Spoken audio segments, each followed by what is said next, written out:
Hello and welcome to another episode of EKU Online's eCast series. EKU Online's mission is to change lives by providing access to affordable and high-quality degree programs in meaningful disciplines that positively impact our society. We thank you for joining us. Today, our guest is Associate Professor Dr. Stephen Sumithran from the Department of Biological Sciences. He earned his bachelor's and master's degrees in zoology in India, and then earned his second master's in wildlife management from West Virginia University. He then went on to earn his doctorate in wildlife sciences from Virginia Tech. He has been at EKU since 1999 and teaches courses in zoology, ecology, and a number of wildlife courses. Dr. Sumithran is also intimately involved in eCampus, serving as the online coordinator for the associate's and bachelor's degree programs in general studies, as well as for general education and supporting courses. Welcome, Dr. Sumithran. Thank you, Dr. Dwinnels. Because it's such an interesting story, let me begin by asking you about your doctoral research project at Virginia Tech. Would you please tell us a little bit about the adventure you went on in order to complete this research? Well, as you said, I was working on my doctoral research at Virginia Tech. And for my project itself, I went back to India and was working on a mountain goat known as the Nilgaritar. Now, the mountain range that I was working in is a mountain range that runs along the west coast of India called the Western Ghats, as you can see there in that picture of the map.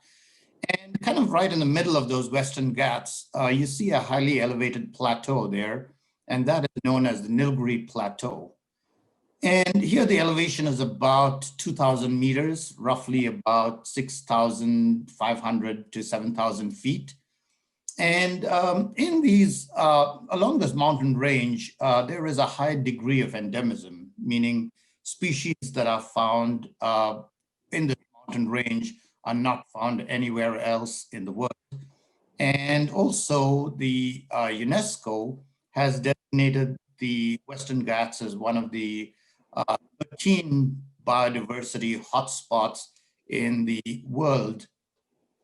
Not only because of its high degree of endemism, because also these areas are being threatened by habitat loss and human disturbance and so on. So right there in the middle of the Western Ghats, in these high elevations, about 2,000 meters and above, is a mountain goat known as the Nilgaritar. So I decided to work on this species, the Nilgaritar, for my research. This was recommended by the government of India and was funded by several agencies within the US, including the US Fish and Wildlife Service and the Smithsonian Institution and the Minnesota Zoo and so on. And before I left these mountains, I had no idea what I was getting myself into. All we knew is that this species was of great concern in India because their numbers had been declining. At least they thought they were declining. And so my goal was to figure out what the population status was of this endangered mountain goat, and also to figure out if there has been a decline, which almost certainly I think there was, and if there was a decline, why the decline had taken place and what could we do to mitigate this decline. And so I go out there, plan a good study from here, get all the money, go out there, and then realize that this is really inhospitable terrain. You know, I mean, it's absolutely beautiful in the winter months when it's clear and visibility is good. And obviously this picture is taken in the winter months, but then the rest of the year, it's extremely windy and also extremely foggy. And this region gets about 6 meters of rain annually, and that translates roughly to about 19 feet of rain annually. So I spent my 3 years there on this project, living in a tent with 3 meters of rain and gale force winds. And these mountain goats also prefer the steep ridges, I mean, the escarpment as it's known there. And so I had to walk along those escarpments to try and find these mountain goats. And well, I mean, so basically my first job was to kind of count them, and seeing them itself was pretty difficult. So anyway, I got to count them and realized that the populations were no more than 450 individuals. And that represented the entire world population. And also these are extremely skittish animals. They just run away the moment you get anywhere near them. And I'm talking of near being about 500 meters or 500 yards away, they would just take off. And so then we had to figure out, obviously there had been a decline. And then the next item was to figure out why this decline had taken place. And one of the main reasons that we found that this decline had taken place was because of 3 major factors. One was there was a lot of human disturbance in that area. Now, this place was really far away from any human habitation. The closest habitation was about 20 miles away from where I was. But as you can go into the next slide, you'll see that these areas are filled with grasslands, right? These are basically grasslands with steep escarpments. And this also happens to be the favorite area where Indian movie makers, now India makes more movies than Hollywood, so the Indian movie makers come here to shoot their movies, especially the song and dance sequences. And of course, this takes several days to shoot a song and dance sequence. And they choose the same areas that Tar prefer. And that loud music that they play and the number of vans that, excuse me, the number of vans that come out there really cause a lot of stress to these animals. And as a result, not all the females were breeding in any given year. So the number of young produced were significantly less, and that caused a constant decline in the population. Not only that, though this picture may not show it, but during the colonial times, that is pre-1947, the British came out there and saw these empty grasslands and thought they could convert these into some kind of a forested area. And so they planted a whole lot of exotic species to meet the fuel wood needs of the local people. And of course, that choked the grasslands, and that reduced the amount of available habitat to these species, which was basically these grasslands, which were their feeding grounds. So that was the second major factor that affected the population. And then the third was extremely high rates of predation. There was, one of the things that we looked at was who was feeding on these tar. And we found that primarily it was the leopards. It was the leopards that were feeding on tar. And the tar basically would stay away from these forested areas because that is where the leopards used to hang out. And we would collect the fecal material of the different predators, and then we were able to determine what they fed on, because I developed this really cool technique to look at the hair that is present in the fecal samples and then be able to identify what species these predators fed on. And so we were able to figure out that these tar were being depredated by leopards. So it was a combination of factors that led to their decline, but it was seriously, it was one of the hardest conditions to live under. But then this was the first study ever done on the tar. So I was excited about it. And of course I was much younger and capable of climbing those mountains. And so it was exciting, but I had to live in wet, dry clothes were almost a luxury, and it was always windy and always had the threat of some animal following me. I've been followed by leopards. I do not know Leopards tend to be more sly than tigers. They usually just are curious, I think. Never been attacked by one, but they just followed me. One followed me for almost 2 hours, would just walk behind me. But it was an interesting study. It was 3 years out there in the mountains, and I enjoyed it. And hopefully now the populations are rebounding because all these recommendations that we made to the government have been taken in. And so the populations are doing a little better now. Well, you certainly went to great lengths for your dissertation, much more than I did. Mm. Live in the Yeah. in the wilderness there, but that's a fascinating story, and the commitment. I applaud your commitment to that. Oh, thank you. You Yeah. may very well have saved a species of this great world. So thank you for that. Oh, you're welcome. Yeah, I hope I did contributed my little mite to saving that species. Well, you are, of course, a professor of biological sciences here at EKU. What drew you to this discipline, and what keeps you interested in it?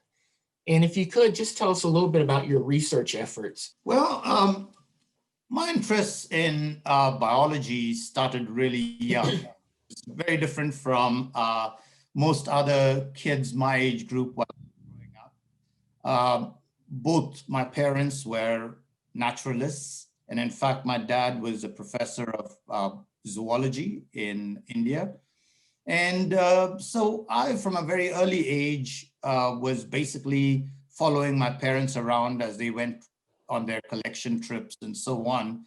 And so that's how I got interested in biology as a whole. And we also grew up on a forested area.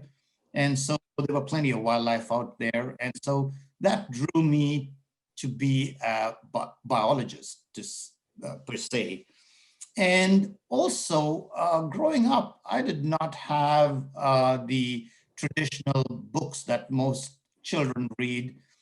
Instead, I would spend time in my dad's office reading textbooks of zoology.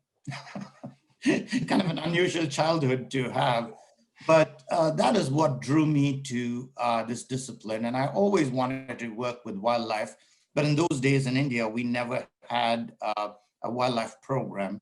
So the closest that I could do was zoology. And so I did my bachelor's and master's in zoology in India. And then, of course, came and was able to pursue my wildlife interests here in the US. So as to what keeps me interested, well, I should say today it's all about the students. The students are the ones that keep me interested in this topic because they bring up these wonderful questions and they are almost like sponges. They are willing to pick up any piece of information you could give them, not only from within the US, but from outside the US. And so that's what keeps me going every day in this discipline. It's the students. The bottom line is the students. You know, I mean, I have had a variety of research experiences all around the world. I've had graduate students work in Belize, and I've had graduate students work in Kenya. And of course, I've had graduate students work here in the US. But today I try to work more with undergraduate students. But most of my research concentrates on international conservation and looking at wildlife habitat relationships and using geographical information systems to try to model habitat use of these different species. And so worked on a variety of endangered species, right from in Kenya on the elephant shrew, and then of course in India with tigers and elephants and looking at mitigating damage and so on. And then also within the US, I've worked with other endangered species like the Allegheny wood rat and also some game species, because of course, money today is available mainly for game species, those that can be hunted, like the ruffed grouse. I've had a collaborative project throughout the Appalachians looking at grouse populations, and also work with other game species like raccoons and uh, organisms like that. So that's the kind of research that I do today, but primarily focused with undergraduate students than graduate students. Well, very good. Talking about students, why would a student want to major in biology or wildlife management today? And what kind of jobs would they be able to get? Well, primarily, if you look at most of our students that come into the wildlife program, most of them already have an innate interest in wildlife, be it whether they hunt and fish, because most of our students come from rural areas and hunting and fishing is a very important part of their life. So some of them are coming to learn about hunting and, well, because of their interest in the outdoors. And others have a strong interest in conservation, not just hunting and fishing, because hunting and fishing is also part of conservation, but more to work with endangered species. So that is what, that's the kind of demographic that we attract here, students who are interested in the outdoors primarily. But then they get a little bit of a shock when they realize that they're not going to be learning how to hunt and fish, but instead how to manage populations, which of course involves a lot of science and a lot of mathematics and statistics. And so that kind of puts them off a little bit, but then we try to nurture them and try to get them to complete their degree. As far as the kinds of jobs that they get, most of them want to get into state wildlife agencies. Like, for instance, the Kentucky Department of Fish and Wildlife Resources. That's one agency that most of our students get into. And with a bachelor's degree, most often they get in as an entry-level position, working with as a technician or as a private lands biologist or something like that. So they either get into state wildlife agencies like the Kentucky Fish and Wildlife, or Tennessee Department of Natural Resources, or West Virginia Department of Natural Resources, some of these state agencies. And some get into the federal agencies like also the US Fish and Wildlife Service. And some even have got into agencies such as ICE, Immigration and Citizenship, if I'm not mistaken, services. Because basically what happens is one of the biggest trades apart from drug trade, illegal drug trade, is trade in endangered species. And at all these border checkposts, these biologists are required to examine packages that are coming in from other countries to determine if endangered species are being imported into the US, either for their pelts, their skin or trophies, or whether it's for pet trade. And so quite a few of them get into those kinds of jobs. And also some of them get into zoos because a lot of them who are in conservation get into zoos as curators or technicians and animal keepers at zoos.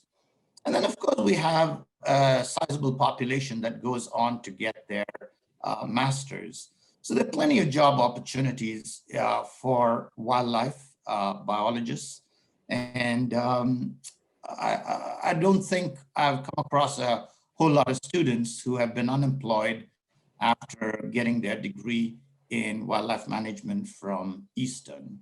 There are some people that would argue that it's difficult, if not impossible, to teach the hard sciences online. And I just want to hear your opinion about what you would say to those who make that statement. Can you teach the hard sciences online? Oh, that's a tough question. Well, yes and no. All right.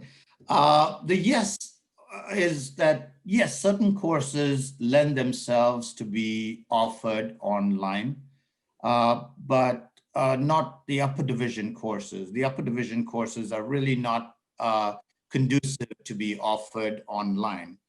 And the reason I say that is because of the biggest constraint that we have is with the labs. All the science courses have labs associated with them. And labs are designed to reinforce concepts that students learn in the classroom, in the lecture, or also to be able to conduct experiments and collect data and be able to interpret the data. And they use highly specialized equipment. Now, for the upper division courses, it's almost impossible for students to acquire these expensive pieces of equipment and be able to conduct them either in their homes or places like that. So I think the upper division courses do not lend themselves well for an online delivery method. However, our faculty at Eastern have been extremely innovative. And I think every department, every science department today has their introductory courses are offered online through EKU Online, and even on campus, they're offered online. And I think I attribute that to the innovation of our faculty. They've been able to think outside the box, and they've been able to design experiments, and they've been able to contact commercial private companies that are willing to put these lab packs together and be able to ship them off to the students. And the students are able to conduct these studies and then, of course, these experiments in their home. And then we're able to look at the results, and they're able to interpret them, because it just doesn't require high sophisticated equipment. So some courses, as I say, are conducive to online education, especially the lower division courses, but the upper division courses are just not as conducive as the lower division courses, especially if they have labs. Okay, very good. Well, in doing research for this podcast, I took a look at a couple of your EKU online courses, and I noticed that you use a lot of different learning assets, readings, presentations, videos. How do you think this variety contributes to the overall student learning experience? Yes, I really do think it contributes in an extremely positive manner, because based on the student evaluations I get back, I see that they seem to enjoy it. And also the emails that I get from students, they seem to like it. I think, we do not need to reinvent the wheel when we are trying to put together an online course. Because there are plenty of resources out there online. Just that a student who may not know anything about the topic, if they just Googled a particular topic, they're going to get a whole lot of information. And we, as the faculty, know what is information that is valid and what information that is not very correct. And we're able to pick out the appropriate tools or the appropriate learning assets and give them to the students. And I think, rather than just the student listen to my lecture or my lecture by itself, I think it really helps the student quite a bit to be able to listen to experts in the field, be able to listen, in some cases, if it's a TED Talk, listen to Nobel laureates, Nobel Prize winners, or, there's the Khan Academy. So there are various resources out there, and I think it helps break the monotony also. And one thing that I also noticed is that students tend to be more active in an online environment. The reason I say this is because I have some students who take my online courses and some who take courses, my in-person courses. And I have noticed that the same student who is really active on the discussion boards in the online course is relatively quiet in the classroom. They do not express their thoughts about anything eloquently. And I think the reason for that, and I've talked to students about it, and the reason I think that happens is because the online environment provides a certain kind of anonymity to the student. And they also feel that because when they ask a question in the class, they feel that their peers may judge them. Whereas when you use discussion boards and all these other learning assets out in the online environment, students do not hesitate to express their opinions. And they're very good at expressing their opinions, and they have very strong opinions. But they're willing to do that because they do not really see their peers face to face in a discussion board, for example. So I think they bring a lot more into the classroom or into the online environment in an online course because they feel free for some strange reason. They feel free to express their opinions. And I think overall, this variety of resources that I use in my classes really enhances the learning experience for the student. Well, you're known, Dr. Sumithran, as a follow-up question to this, as an exceptional instructor, both face-to-face and online. What is it that you like about the online mode of teaching? And can you give the listeners some tips on effective online teaching? Well, online is a kind of a double-edged sword. It's either you really like it or you don't, you know. And so to me, online, the platform has been extremely wonderful. I really love the online environment. And as I mentioned earlier, it's mainly that students are more vocal in the online environment, vocal in the sense on the discussion boards where they type up their responses and so on. And so I really enjoy that interaction with students, but I also enjoy, I get a lot of energy meeting students in a classroom environment. But as far as tips that I got, I'm just going to give you my thoughts on it. I mean, these are just my thoughts. I've tried them, they worked, but it may not necessarily work for everyone else. But I think one of the most important things in the online environment is to maintain a strong presence in the online environment as a faculty, as the teacher.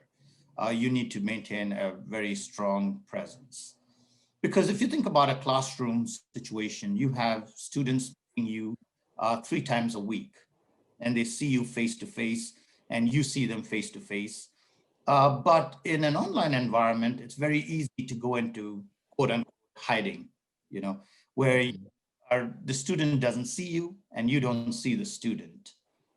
And so it's really important to have that strong online presence. And you can do it several ways. One is, of course, sending out regular emails to students or posting announcements or even having virtual office hours on Zoom and asking students to come into those Zoom meetings and so on. So I think that is one of the most important things, is to maintain that kind of a strong presence in the classroom.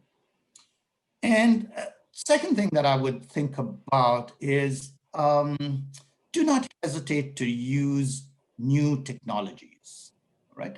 What I mean there is use different technologies that are out there online. But the most important thing is that when you use new technologies, as the instructor, you need to be familiar with the technology yourself.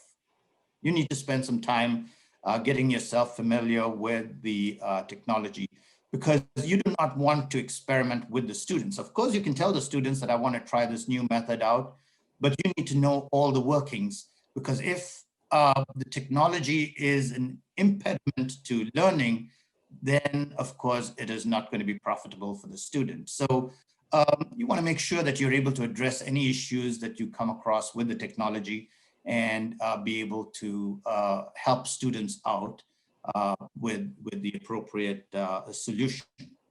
So it's really important to be able to try new technologies. And the other thing is, when we are in an online environment, we're dependent on the internet. And given the population of our students who could be in rural areas or in urban areas, I mean, they're all over the place. Some of them are in international settings also, especially those deployed into the military or something like that. And so I think one thing that we need to be careful or need to be aware is you need to expect the unexpected. In other words, what I mean is be ready for an internet connection to go down while a student is taking an exam. And that can certainly cause a lot of stress to the student. They flood you with emails. So expect the unexpected, and also got to be, as the instructor, you got to be relatively flexible. All right. Now, I don't mean just being totally flexible and saying whatever is good, no problem, everything's okay. You do your stuff whenever you want. No, I don't mean that. What I mean is if a student, because you've already built this relationship with the student, a professional relationship, they've seen you, you've seen them. And so I think we need to be able to, accommodate students when the internet fails, be flexible about deadlines if for some reason it fails, and so on. So I think that flexibility is quite important, and which we may not do in a classroom setting because we have a set time when we offer an exam, and a student will come in during that time, take the exam, and then it's done. So that is another tip that I could think of for teaching in an online environment. Again, going back to that first point that I made, which is maintain a strong presence. It's very easy to turn off your camera while you're talking to students or you're delivering a lecture. And I would say, show your face so that students are able to place a face on the name, and that builds a great relationship. Try to send students emails often, individualized emails, or have them as an assignment, email you personally an email about some topic that they want to write on or some kind of an assignment, but rather than post it to a discussion board or a forum out there, to email it to you personally so that you can then communicate with them and then be able to build that relationship, a professional relationship. And I think that goes a long way in the online environment that we do in a classroom situation, but in the online environment, we need to extend that into that forum also. And then finally, I think, we are all long-winded. We like to talk a lot. That's why we get into teaching, because we like to express all our thoughts about a topic. But I think if you look at students, especially the non-traditional students, they have multitasking. They have families, they have their job, they have their course, they want to advance their career, and so on. And so when we make our lectures, I think it would be useful to restrict our lectures to about 20 minutes a lecture, which is all that a student has an attention span for, about 20 minutes. And also it's easier for them to find these little 20-minute slots to listen to your lecture, and then reinforce it with all the other tools that are out there by, TED Talks, nothing goes more than 10 minutes. And so these kinds of short experiences really enhances the teaching in an online environment. So that's basically what I have practiced, and those are not my real tips, but these are things that I've tried and they have worked, and I seem to like what I'm doing, and the students seem to like it too. Well, those are excellent tips. When you read books about best practices for online teaching, every one that you mentioned is a best practice. So thank you for sharing that. You're welcome. Because you wear so many hats here at EKU, I'm going to shift gears again a little bit. And you are also the online coordinator for the associate's and bachelor's degrees in general studies. Can you tell us a little bit about those two degrees? I mean, if a parent were to come up to you and say, Dr. Sumithran, My son or daughter is thinking about majoring in general studies. Could you tell us a little bit about those degrees and what the student can expect upon graduation? I think the way we've got our online general studies program structured at Eastern, it tends to be more of a completer program. Because for one, I mean, students during their traditional college years, when they are 18, 19, they join college, and then life takes over. And for one reason or the other, after about a year or two of college, they drop out and maybe the workforce or have a family to take care of, or whatever the reason may be. So what the online program is designed for at Eastern is basically to help these students put their credits that they've gained over the years, maybe at a community college, at Eastern, wherever they've gained these degrees, and I mean, these course credit hours, and put together into a cohesive degree. And there are two ways of going about it. One was the associate's degree, and the other, the bachelor's degree in general studies. Now, the associate's degree requires only 60 hours of coursework. And of course, 36 hours of that comes from their general education courses. And the other remaining, I want to say 14 hours comes from their electives. They choose whatever course they're interested in. So after 60 hours, we can award them an associate's degree in general studies.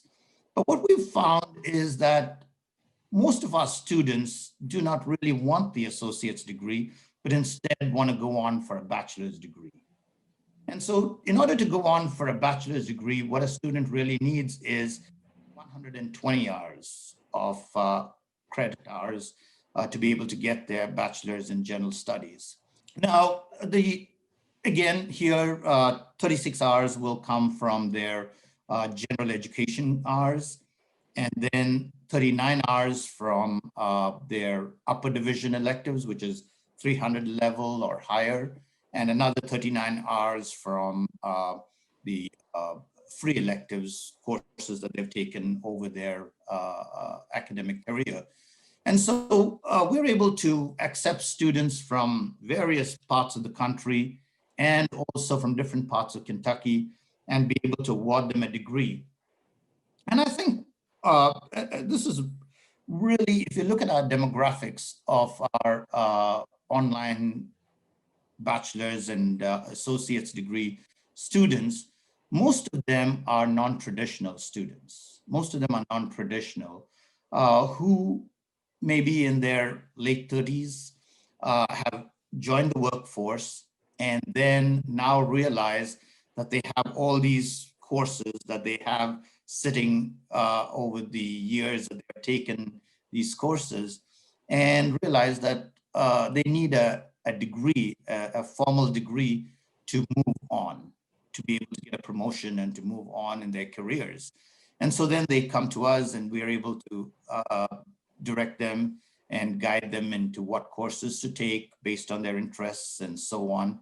And so that basically allows them to get their bachelor's degree in general studies.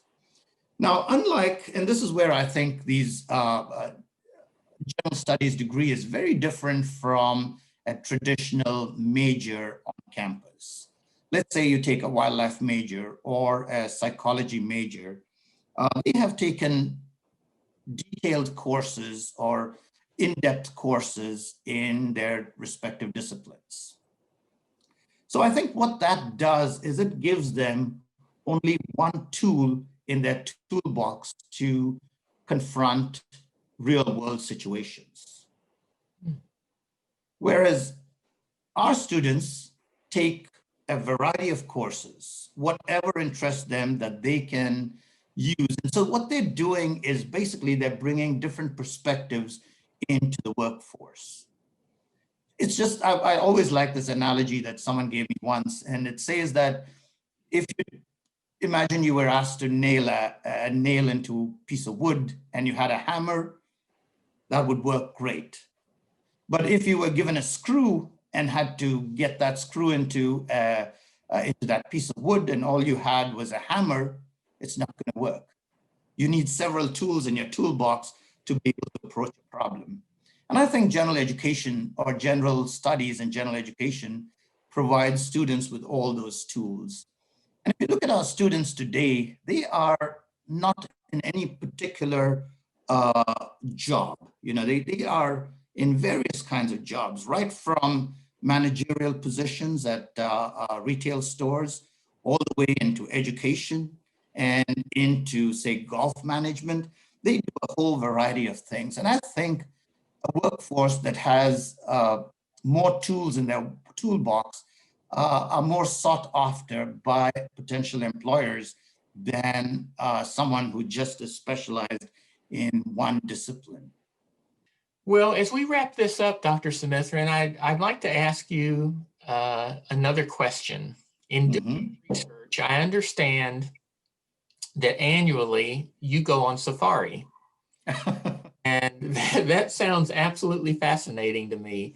Can you take a few moments to tell us more about these trips, why you take them, and what you do on safari? Well, I love looking at wildlife. I mean, that is my passion. Wildlife is my passion, not just always studying them, but also to enjoy their beauty. I mean, they are extremely beautiful, especially when you look at these big cats or elephants and things like that. So it really, and also just being out in the woods, and so that is something that I've started doing over the last 10 years is to take time off during summer and take time off from my research, take time off from my teaching, and just go and spend time in the wilderness, just looking at animals and enjoying their beauty and photographing them. And to me, it really is a rejuvenation of my soul. Okay, sounds very, very different, but it's a rejuvenation of my soul. It just gives me the energy to come back. And when you watch these majestic creatures, not so much from a research point of view, but just watch them and watch the other people who are excited by watching them. You watch little kids looking at these animals because the little kids are the ones that have got to take care of these resources in the future. And so when you watch how excited they get watching a tiger, as excited as you get, you know that the world is in good hands. That these kids, when they grow up, are going to have that same love for the environment that they have seen as a kid.